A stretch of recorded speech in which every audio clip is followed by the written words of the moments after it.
화재 경보기는 평소에는 절대 고장나지 않습니다. 단지 집이 불타오르기 시작하는 바로 그 결정적인 순간에만 침묵할 뿐입니다. 우리는 종종 이를 두고 시스템의 문제라고 부르지만 때로는 그것이 단순한 기술적 오류가 아닐 수도 있습니다. 그것은 다가오는 거대한 붕괴를 알리는 명백한 경고일지도 모릅니다. 2026년 2월 25일 미국 중부 표준시 기준 낮 12시 11분 세계 최대의 파생 상품 거래소인 시카고 상업거래소의 글로벌 통제센터에서 조용한 균열이 시작되었습니다. 90분이라는 시간 동안 거래소의 심장은 멈췄습니다. 수십억 달러의 자본이 오가는 전 세계 귀금속 시장은 순식간에 차가운 정적 속으로 빠져들었습니다. 통제실 내부에는 공포에 질린 비명도, 다급한 전화 벨소리도 없었습니다. 오직 식어버린 키보드를 두드리는 건조한 소리와 어둠에 잠긴 검은 모니터들만이 존재했을 뿐입니다. 평범한 오후의 일상적인 거래처럼 보였던 하루가 갑자기 모든 데이터가 사라진 블랙박스처럼 변해버렸습니다. 글로벌 귀금속 시장의 전체 기반이 조용히 흔들리고 갈라지던 그 90분의 침묵 동안 장막 뒤에서는 진정 무슨 일이 일어났던 것일까요? 이 거대한 질문에 대한 해답은 거래소가 발표한 짧은 오류 통지문에 존재하지 않습니다. 진짜 이야기는 시장의 심판의 날이 도래하기 직전 누군가 필사적으로 감추려 했던 숫자와 침묵 속에 숨어 있습니다. 눈에 보이는 시스템의 정지는 종종 보이지 않는 진실을 가리기 위한 가장 완벽한 장막이 되곤 합니다. 사건의 전개는 마치 정교하게 짜인 대본처럼 흘러갔습니다. 12시 11분에 시스템 문제를 처음으로 인정한 거래소는 불과 4분 뒤인 12시 15분 금속 및 천연가스 선물과 옵션 거래를 전면 중단시켰습니다. 흥미로운 점은 회복의 속도였습니다. 천연가스 시장은 불과 35분 만에 다시 숨을 쉬기 시작했습니다. 하지만 금과 은, 그리고 구리를 포함한 금속 시장은 그 후로도 90분 동안이나 짙은 어둠 속에 갇혀 있어야 했습니다.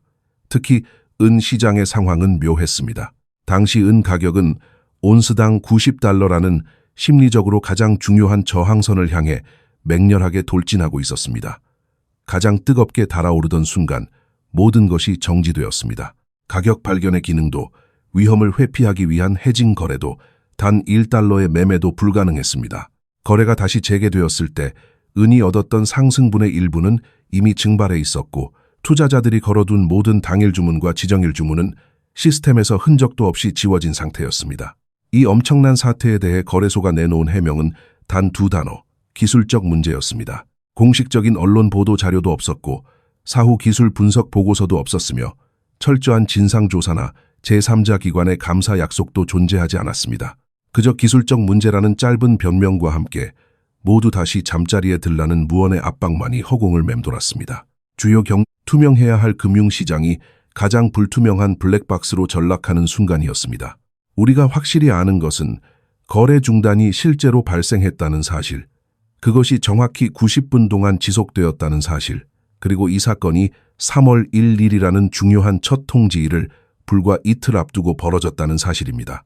시장의 우연은 때로 가장 정교한 필연의 다른 이름일 뿐입니다. 소셜미디어와 시장의 이면에서는 거래가 멈춘 그 시간 동안 수백만 온스에 달하는 막대한 계약이 은밀하게 체결되었다는 소문이 돌았지만 그 어떤 공식 문서나 금융감독기관의 기록으로도 이를 증명할 수는 없었습니다.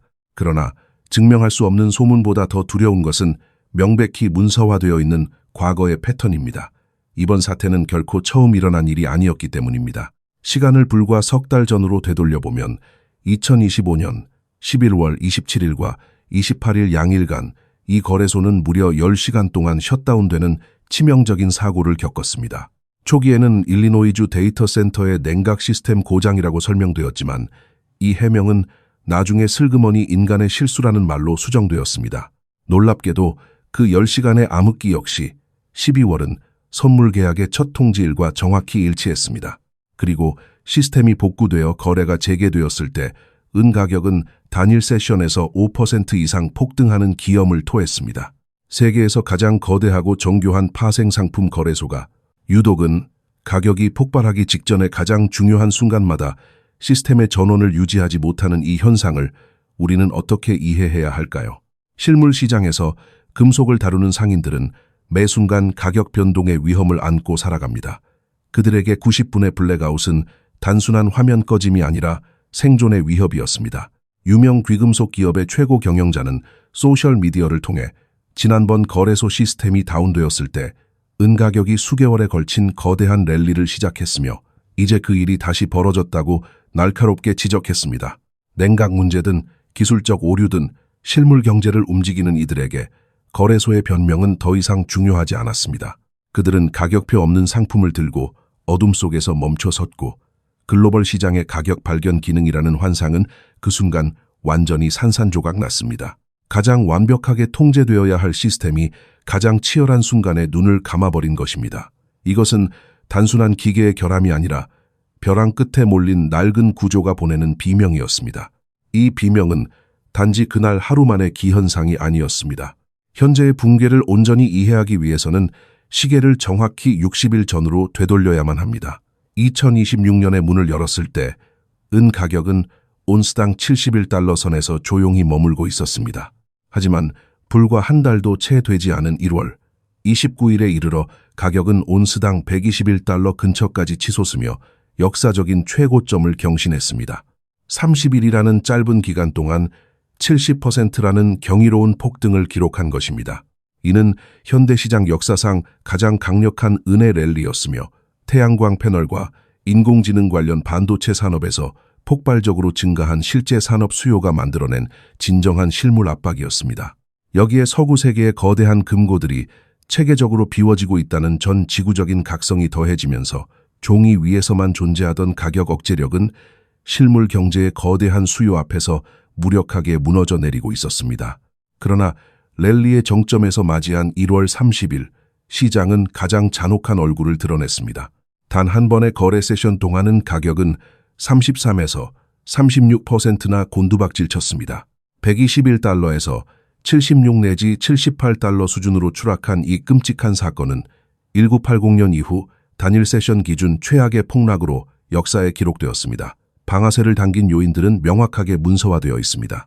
미국 연방준비제도 의장으로 매파적인 성향의 인물인 케빈 워시가 지명되었다는 소식은 달러의 급등을 불렀고 같은 날 시카고 상업거래소는 거래 증거금 비율을 11%에서 15%로 기습 인상했습니다. 거래 시간 도중에 발표된 이 가혹한 증거금 인상 조치는 시장에 치명적인 연쇄 반응을 일으켰습니다. 여기에 스스로 먹이를 찾아 움직이는 기계적인 알고리즘의 매도 폭포가 더해지면서 과도한 레버리지를 사용했던 개인 투자자들의 포지션은 무자비하게 강제 청산당했습니다. 피가 낭자한 시장의 가장 깊은 바닥에서 누군가 거대한 자본을 동원해 개인들의 패닉을 역이용하여 100억 달러에 달하는 엄청난 규모의 공매도 포지션을 역사상 가장 싼 가격에 덮어버렸다는 끈질긴 소문이 시장을 맴돌았습니다. 무감각한 알고리즘들이 인간의 공포를 짓밟고 지나간 자리에는 거인들이 남겨진 잿더미를 긁어 모으는 서늘한 풍경만이 남았습니다. 이것은 교과서에나 나올 법한 완벽한 시장 통제의 표본이었습니다. 그로부터 며칠 뒤인 2월 5일, 다시 한번 가격은 90달러에서 73달러로 단 몇 시간 만에 18%나 급락하는 두 번째 충격을 겪었습니다. 롤러코스터처럼 요동치는 폭락과 반등 속에서 은은 2월 18일경 73달러 부근에서 힘겹게 바닥을 다진 후 2월 25일까지 다시 24%를 회복하며 91달러 영역으로 돌아왔습니다. 그리고 우리가 마주한 2월 26일 현재 은은 출처와 측정 시간에 따라 87달러에서 91달러 사이를 맴돌고 있습니다. 전날 종가에서 불과 1% 남짓 하락한 수준이며 일부에서 과장되게 보고하는 거대한 폭락과는 거리가 멉니다. 오히려 시야를 넓혀 1년 전과 비교해보면 상황의 본질이 명확해집니다. 2025년 2월 당시 32달러 선에서 거래되던 은은 현재 90달러를 넘나들며 1년 만에 170%라는 경이로운 상승을 기록 중입니다. 수년 동안 은을 모으며 음모론자라는 조롱을 받던 이들은 이제 세대를 뛰어넘는 부의 기회 위에 서 있습니다. 그러나 진실은 여전히 불편합니다. 이 거대한 랠리는 아직 끝나지 않았기 때문입니다. 랠리가 끝나지 않은 이유는 단순한 투기적 광기가 아니라 시장의 근본적인 구조 자체가 밑바닥부터 무너져 내리고 있기 때문입니다. 그리고 그 구조적 붕괴의 가장 참혹한 현장은 바로 거래소의 텅 빈 지하 금고들입니다. 시장을 지탱하던 실물 금속의 고갈은 주류 금융 언론들이 가장 필사적으로 외면하고 있는 현재 은 시장의 가장 핵심적인 이야기입니다. 종이로 된 계약서는 키보드 클릭 몇 번으로 무한정 찍어낼 수 있지만 그것을 보증해야 할 실제 금속은 캄캄한 땅 속에서 인간의 노동으로 캐내어야만 존재할 수 있습니다. 환상과 실제 사이에 이 좁혀지지 않는 간극 속에서 보이지 않는 거대한 손들은 이미 마지막 남은 진짜 부를 향해 소리 없는 전쟁을 시작했습니다. 눈부신 성공의 이면에는 늘 갚아야 할 빚이 존재하며 어제의 억눌렸던 가격은 오늘날 시장이 짊어져야 할 가장 무거운 형벌이 되어 돌아오고 있습니다. 그 형벌의 실체를 확인하기 위해 우리는 뉴욕에 위치한 상품 거래소 코맥스의 차갑고 깊은 지하 금고로 시선을 돌려야 합니다.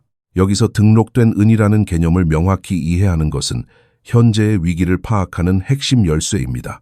등록된 은이란 선물 계약에 대해 실제로 인도될 수 있도록 공식적으로 지정된 실물 금속을 의미합니다. 이는 거래소가 승인한 창고에 보관되어 있고 순도 검사를 마쳤으며 고유의 꼬리표가 붙어 언제든 인출될 준비가 되어 있는 은입니다. 즉, 거대한 종이 시장의 환상을 지탱하는 유일한 실물 담보물인 셈입니다. 2026년 2월 20일 기준 코맥스에 등록되는 재고는 8,819만 1,059온스로 곤두박질치며 역사상 최저치를 기록했습니다. 불과 사흘 뒤인 2월 24일에는 8,720만 온스 수준으로 더 떨어졌습니다. 이 숫자가 지니는 공포를 온전히 체감하려면 과거의 데이터와 비교해 보아야 합니다. 2020년 당시 코맥스 금고에 등록된 은은 약 3억 4,600만 온스에 달했습니다. 하지만 불과 6년 만에 75%라는 경악스러운 물량이 증발해버린 것입니다. 감소 속도는 최근 들어 더욱 파괴적으로 가속화되었습니다. 2025년 10월부터 현재까지 전체 코맥스 은 재고는 약 5억 3,200만 온스에서 3억 6,600만 온스로 31%나 급감했습니다. 2월 초의 하루 평균 유출량은 78만 5천 온스에 달했습니다. 시장 데이터를 분석하는 전문가들은 현재 은 시장의 상태를 극심한 스트레스 상황으로 규정하고 있습니다. 종이 계약과 실물 은의 비율은 무려 7대1이라는 기형적인 수준으로 치솟았고 금고의 실제 사용률은 24%에 불과합니다. 여기서부터 수학의 논리는 불편한 진실을 향해 달려갑니다. 2026년 3월 인도분 선물 계약의 미결제 약정은 추산치에 따라 다르지만 대략 2억 4천만 온스에서 최대 5억 온스 이상의 가상의 은을 나타냅니다. 반면 이를 뒷받침할 수 있는 등록된 실물 은은 8,700만 온스에 불과합니다. 복잡한 금융 지식이 없어도 문제의 심각성을 직관적으로 알 수 있습니다. 청구권과 실물 담보의 비율이 3대1에서 최대 6대1에 달하는 이 절망적인 불균형 속에서 3월 1일 첫 통지일이 목전으로 다가왔습니다. 이날은 매수 포지션을 보유한 투자자들이 공식적으로 실물 인도를 요구할 수 있는 날입니다. 숫자의 마법으로 버텨오던 시장이 진짜 금속의 무게를 감당해야 하는 심판의 날인 것입니다. 그리고 이 심판의 날을 앞두고 시장이 보여준 실물 인도 데이터는 경악 그 자체입니다. 2025년 12월 한 달 동안 인도된 은의 양은 4,660만 온스에 달했습니다. 이는 당시 남아있던 전체 등록 재고의 절반에 해당하는 거대한 물량이 단 한 달의 인도월에 빠져나간 것입니다. 12월의 첫 거래일 나흘 동안에만 4,700만 온스의 인도가 요구되었습니다. 해가 바뀐 2026년 1월의 상황은 더욱 극단적이었습니다. 4,940만 온스가 인도되었으며 이는 2024년 1월과 비교해 무려 7배가 넘는 폭발적인 증가였습니다. 그리고 2월 들어 24일까지 약 2,480만 온스가 인도되었는데 여기서 가장 소름 끼치는 지표는 바로 98%에 달하는 실물 인도율입니다. 정상적으로 작동하는 파생상품 시장에서 대부분의 선물 계약은 현금으로 결제되거나 다음 만기로 이월되는 것이 일반적입니다. 하지만 98%라는 비정상적인 실물 인도율은 누군가 혹은 거대한 자본을 움직이는 다수의 누군가가 현금이 아닌 진짜 실물 금속을 필사적으로 긁어모으고 있다는 것을 의미합니다. 2월 24일 단 하루에만 229건의 새로운 인도 통지서가 발행되었습니다. 웰스파고가 228건을 발행했고 BNP 파리바가 155건을 처리했습니다. 첫 통지일을 불과 사흘 앞둔 시점에 하루 만에 100만 온스 이상이 실물 인도를 요구받았습니다. 이것은 결코 정상적인 시장의 행동이 아닙니다. 조용하지만 맹렬하게 진행되고 있는 거대한 금고를 향한 뱅크런입니다. 물론 시장의 붕괴를 부정하는 반론도 존재합니다. 코맥스 창고에는 여전히 2억 7,800만 온스의 적격은 Eligible Silver이 존재하며 이는 24시간에서 48시간 내에 등록된 은으로 전환될 수 있다는 주장이 그것입니다. 또한 역사적으로 대부분의 미결 제약정은 롤오버되거나 현금으로 결제되어 왔으며 거래소는 계약 조건을 변경하거나 포지션 한도를 부과할 수 있는 비상 권한을 가지고 있다는 점도 거론됩니다. 일부 기관 분석가들은 코맥스가 채무 불이행에 빠질 확률은 사실상 0%라고 단언하기도 합니다. 이러한 반론은 제도권 금융의 논리 안에서는 지극히 타당해 보입니다. 하지만 이 합리적인 반론에는 치명적인 맹점이 숨어 있습니다. 적격, 은을 등록된 은으로 전환하기 위해서는 현재 가격의 은을 팔고자 하는 기꺼운 매도자가 필요하다는 사실입니다. 만약 적격은의 소유자들이 앞으로 가격이 더 오를 것이라고 맞는다면 굳이 억눌린 코맥스 시장에 서둘러 자신의 실물 자산을 내다 팔 이유가 없습니다. 서류상으로 존재하는 방어막이 붕괴의 속도보다 빨리 작동할 수 있을지는 미지수입니다. 한때 시장의 유동성을 공급하고 가격의 균형을 맞춘다며 자랑하던 시스템은 이제 끝없는 실물 요구 앞에 벌거벗겨진 채 서 있습니다. 종이로 덮어둔 균열은 실물이라는 가혹한 현실 앞에서 더 이상 숨을 곳을 찾지 못하고 있습니다. 모든 수치와 데이터가 일제히 한 곳을 가리키고 있지만 거대한 기계의 톱니바퀴들은 멈출 줄 모른 채 마지막 남은 자산을 뱉어내고 있습니다. 결국 숫자로 그려진 화려한 종이 위의 성체는 단 한 줌의 진짜 흙 앞에서도 속절없이 무너져 내릴 수밖에 없는 법입니다.